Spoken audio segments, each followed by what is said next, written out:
Hello everyone. तो हम लोग क्लास 12 का first chapter reproduction in organism पढ़ रहे थे।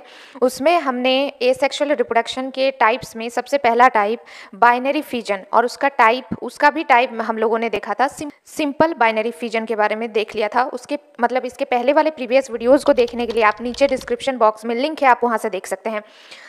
दूसरा जो टाइप है हमारा दूसरा टाइप है लॉन्गिट्यूडिनल। ठीक है, लॉन्जिट्यूडिनल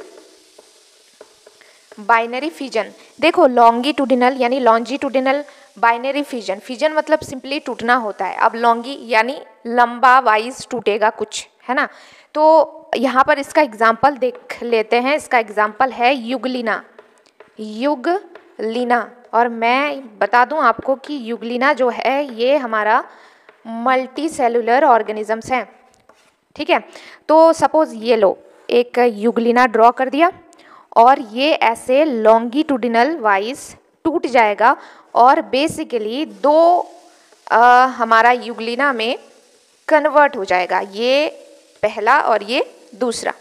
ठीक है, तो इसका क्या मतलब है, ये ऐसे लॉन्गिट्यूडिनल वाइज इसका फ्यूजन हुआ यानी ये टूटा, यानी ये ऑर्गेनिज्म बना दो ऑर्गेनिज्म में, राइट।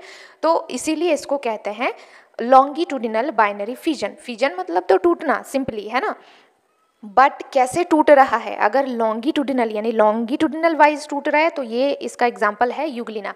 अब इसका नेक्स्ट टाइप जो है वो है ट्रांसवर्स बाइनरी फिजन, यानी बाइनरी फिजन के 3 टाइप्स हो गया। सबसे पहला सिंपल बाइनरी फिजन जो हमने प्रीवियस वीडियो में देखा था, और दूसरा हमने अभी देखा लॉन्गिट्यूडिनल बाइनरी फिजन। तीसरा होता है हमारा ट्रांसवर्स बाइनरी फिजन। तो चलिए उसको देख लेते हैं। तो तीसरा है हमारा ट्रांसवर्स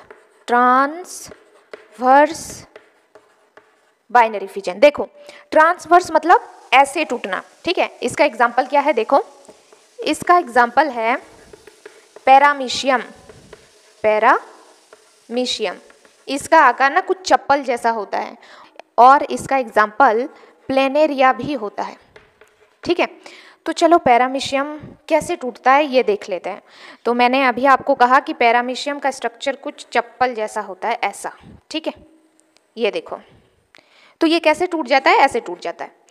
और ये जो है ना, ये एक अलग युगलिना बन जाता है और ये दूसरा युगलिना बन जाता है।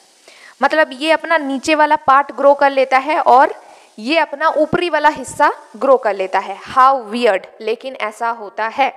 ठीक है, अगर मैं बात करूं प्लेनेरिया, देखो प्लेनेरिया का एग्जांपल लेते हैं। चलो ये देखो प्लेनेरिया। ठीक है, तो ये ऐसे टूट जाएगा और ये जो है ना, ये इसका मुंह ऐसे टूट गया और नीचे वाला पार्ट नहीं है, तो ये क्या करेगा, अपना नीचे वाला पार्ट को जो है वो ग्रो कर लेगा, और ये नीचे वाला जो पार्ट है ये अपना ऊपर वाला पार्ट को ग्रो कर लेगा। समझ रहे हो, तो ये ऐसे टूटा ना, इसलिए इसे कहते हैं ट्रांसवर्स बाइनरी फिजन। ठीक है, अच्छा प्लेनेरिया के बारे में एक इम्पॉर्टेंट चीज क्या है कि इसमें हाई कैपेसिटी होती है, रीजनरेशन कैपेसिटी। ठीक है, इसमें हाई रीजनरेशन कैपेसिटी होती है। जैसे हमें देखो लीजर्ड यानी छिपकली में भी रीजनरेशन कैपेसिटी देखने को मिलता है। यानी कभी तुमने नोटिस किया होगा छिपकली का एक पूंछ टूट जाता है तो वो कुछ दिनों बाद फिर से उसकी पूंछ उगाती है, राइट। तो ये क्या है, ये रीजनरेशन यानी फिर से कोई चीज जनरेट करना। तो उनमें लिजर्ड में यानी छिपकली में तो पाया ही जाता है, लेकिन सबसे ज़्यादा हाईएस्ट की अगर मैं बात करूं तो वो प्लेनेरिया में होता है, सबसे हाईएस्ट रीजनरेशन कैपेसिटी। ठीक, तो इसी के साथ हमारा बाइनरी फिजन वाला जो टॉपिक है वो खत्म होता है। नेक्स्ट टॉपिक है हमारा यानी नेक्स्ट एसेक्सुअल रिप्रोडक्शन जो कि विदाउट गैमीट होता है, वो है बडिंग। तो चलो देखते हैं बडिंग। सी, हम यहाँ पर हेडिंग डालेंगे बडिंग। ठीक है, अब देखो बडिंग का एग्जाम्पल क्या होगा, हाइड्रा।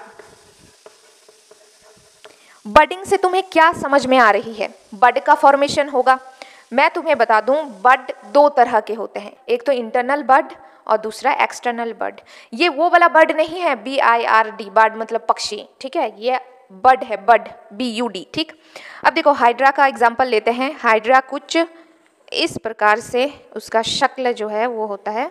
ठीक है, ये टेंटिकल्स होते हैं, बेसिकली इसके थ्रू ही वो मूवमेंट करता है। जैसे हम लोग अपने पैर के थ्रू मूवमेंट करते हैं, वैसे ही हाइड्रा अपने टेंटिकल्स के थ्रू मूवमेंट करता है।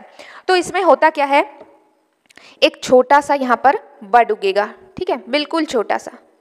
कुछ दिनों बाद, मतलब कुछ दिन तो ये इसके साथ अटैच्ड रहेगी, उसके बाद कुछ दिनों बाद ये एक नया हाइड्रा बन जाएगा, ठीक है। तो इसको कह सकते हो बेबी हाइड्रा। तो ये है बडिंग, सिंपली बड उगेगा, कुछ दिनों तक अटैच्ड रहेगा, न्यूट्रिशन लेगा, उसके बाद कुछ दिनों बाद एक नया ऑर्गेनिज्म बन जाएगा, ठीक है। तो ये तो एग्जांपल है एक्सटर्नल बड की, है ना, क्योंकि ये हमें दिख रहा है एक्सटर्नली, तो ये है एक्सटर्नल बड। लेकिन एक होता है इंटरनल बड, वो हमें स्पॉन्जेस में देखने को मिलता है। स्पॉन्जेस जनरली सी वाटर में मिलता है, तो चलो उसको भी एक बार देख लेते हैं। सो नेक्स्ट है हमारा इंटरनल, इसी का पार्ट है इंटरनल बड, ठीक है। इसका एग्जाम्पल क्या है, इसका एग्जाम्पल है स्पॉन्जेस, स्पॉन्जेस, ठीक है। ये जनरली सी वाटर में पाया जाता है, सी वाटर में पाया जाता है। देखो स्पॉन्जेस, ये मान लो ये पानी है, ठीक है, ये पानी है, वाटर, ठीक है, ये स्पॉन्जेस है, ठीक है। अब हम क्या करेंगे, इसको चलो कट करते हैं। ये स्पॉन्जेस है, उसको हमने ऐसे कट कर दिया। अब देखो इसके अंदर क्या है, तो जब तुम कट करोगे ना तो ये ऐसा दिखेगा, कुछ इस प्रकार का दिखेगा, ठीक है। अब इसके अंदर एक छोटा सा बड पड़ा हुआ रहता है, ठीक है। इसे, ये क्या है हमारा, ये इंटरनल बड है, और इसमें इतनी कैपेसिटी होती है कि ये एक नया स्पॉन्ज बना सकता है, समझ रहे हो। तो ये करता क्या है, देखो और ये तुम्हें तीखे तीखे चावल जैसे दिख रहे होंगे, कुछ नहीं, ये कैल्शियम के बने होते हैं, ठीक है। इसको प्रोटेक्ट करने के लिए, जैसे मान लो कोई वाटर में टॉक्सिन आ गया, ठीक है, तो टॉक्सिन आ गया तो ये प्रोटेक्ट करने के लिए रहता है, ताकि बर्ड को प्रोटेक्ट किया जाए इस पर्टिकुलर टॉक्सिन से, ताकि जब सिचुएशन नॉर्मल हो जाए तब हमारा ये बर्ड जो है एक न्यू स्पॉन्ज कन्वर्ट कर सके, ठीक है, समझ रहे हो। तो ये चीज़ है, तो ये है इंटरनल बर्ड का एग्जाम्पल, तो इसको कह सकते हो इंटरनल बड, ठीक है, ओके। टॉपिक है हमारा स्पोर्युलेशन।